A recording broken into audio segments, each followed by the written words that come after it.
আসসালামু আলাইকুম। সেঞ্চুরি স্কিলসের নিয়মিত সংবাদপত্র অনুষ্ঠানে আপনাকে স্বাগতম। প্রথমে দৈনিক ইত্তেফাক। ভিডিও ফুটেজে দুই ঘাতক শনাক্ত, চায়ের দোকানের দুর্বৃত্তের গুলিতে প্রাণ গেল বিএনপি নেতার, প্রশাসনে বিশৃঙ্খলার আশঙ্কা। অভ্যুত্থানকে বাইরে থেকে উগ্র ইসলামপন্থী আন্দোলন হিসেবে তুলে ধরার চেষ্টা হচ্ছে বললেন ডক্টর ইউনূস। সরকারকে জিম্মি করলে পরিস্থিতি ভালো হবে না, হাসনাতের হুঁশিয়ারি। সরকার সেনাবাহিনী এককে অন্যের বিপরীতে দাঁড়ায়নি, সেনা সদর দপ্তরের সংবাদ সম্মেলন। কেনাকাটায় অনিয়ম, যোগ্যতায় কমতি, তারপর ও বহাল যমুনার এমডি। তত্ত্বাবধায়কে ঐকমত্য, দ্বিকক্ষের সংসদেও বেশিরভাগ দল একমত। ইউনূস সরকারের উপর চাপ বাড়ছে, ছড়িয়ে পড়ছে বিক্ষোভ, রয়টার্সের প্রতিবেদন। সমকাল। সমস্যাগ্রস্ত 20 আর্থিক প্রতিষ্ঠান একীভূত হচ্ছে, এক হচ্ছে 6 ইসলামী ব্যাংক। সচিবালয়ে ঘিরে উত্তাপ, টোকিওর কাছে $100 কোটি বাজেট সহায়তা চাইবে ঢাকা। সচিবালয় থেকে বাধা এলে কঠোর প্রতিরোধ করা হবে।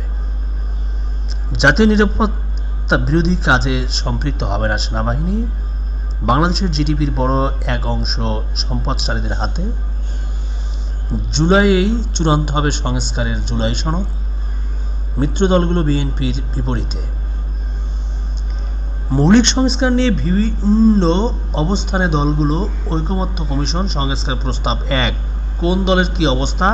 BNP, Jamaat, NCP. একটি চার্ট তুলে ধরা হলো আপনাদের সম্মুখে।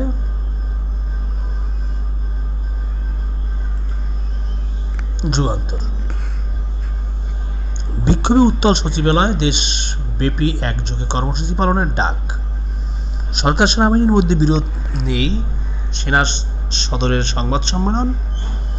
হঠাৎ আইন শৃঙ্খলার অবনতি, ঐকমত্য হয়নি গুরুত্বপূর্ণ সাংবিধানিক সংস্কারে।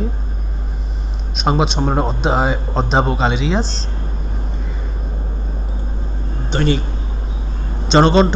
নির্বাচন ফেব্রুয়ারির দ্বিতীয় সপ্তাহের, সম্ভাব্য তারিখ 9, 10, 11।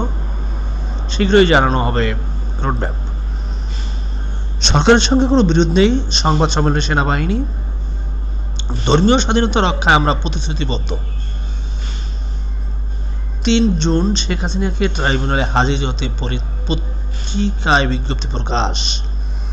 সচিবালয় অচল করে দেওয়ার হুঁশিয়ারি কর্মকর্তা কর্মচারীদের। দৈনিক আজকের পত্রিকা। সরকার ও সেনাবাহিনীর মধ্যে কোনো বিভেদ নেই, সচিবালয়ে আজও বিক্ষোভের ডাক, দর্শনার্থীদের প্রবেশ নিষেধাজ্ঞা। গুরুত্বপূর্ণ সাংবিধানিক প্রশ্নে এখনও মতানৈক্য। জাপান যাচ্ছেন প্রধান উপদেষ্টা, বাজেট সহায়তা চায় সরকার। সরকারকে জিম্মি করলে পরিস্থিতি ভালো হবে না, হাসনাতের হুঁশিয়ারি। কলম ব্রিজেতে 25 ক্যাডারের কর্মকর্তারা। স্কুলে গেলেও ক্লাস নেননি শিক্ষকেরা, প্রাথমিক বিদ্যালয়ে। সেনাপ্রধানের সঙ্গে জামায়াতের নেতাদের বৈঠক। পল্লী বিদ্যুতের কর্মকর্তা কর্মচারীদের কর্মবিরতিতে, শিক্ষকদের উৎসব ভাতা বেড়ে দ্বিগুণ। এমপিভুক্ত প্রতিষ্ঠান,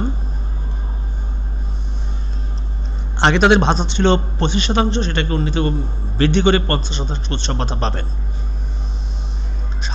সরঞ্জাম চুরি, ঝুঁকিতে ট্রেন চলাচল। দৈনিক দেশ রূপান্তর। অধ্যাদেশে বেহাল প্রশাসন, সচিবালয়ে ডক্টর ইউনূস শিগেরু ইসিবা বৈঠক 30 মে। নির্দিষ্ট রোডম্যাপের দাবি থেকে সরবে না বিএনপি। চাকরি অধ্যাদেশ বিরোধী বিক্ষোভ অব্যাহত। বৃহস্পতিবারের মধ্যে সরাতে হবে এনবিআরের চেয়ারম্যানকে। সরকারের সঙ্গে সেনাবাহিনীর কোনো বিরোধ নেই, জনগণকে নির্বাচনমুখী করতে হবে। প্রকাশ্যে খুন, ছিনতাই, ডাকাতি, নাগরিকের উদ্বেগ। 3 রাষ্ট্রদূতকে দেশে ফিরিয়ে আনা হয়েছে। গাজায় মানবিক সহায়তা সংস্থার প্রধানের পদত্যাগ। আরও 113 জনকে পুশ ইন করেছে বিএসএফ। বাংলাদেশি নারীদের বিয়ে নিয়ে চীনের সতর্কতা। বাংলাদেশ প্রতিদিন দেশের বাইরের খবর।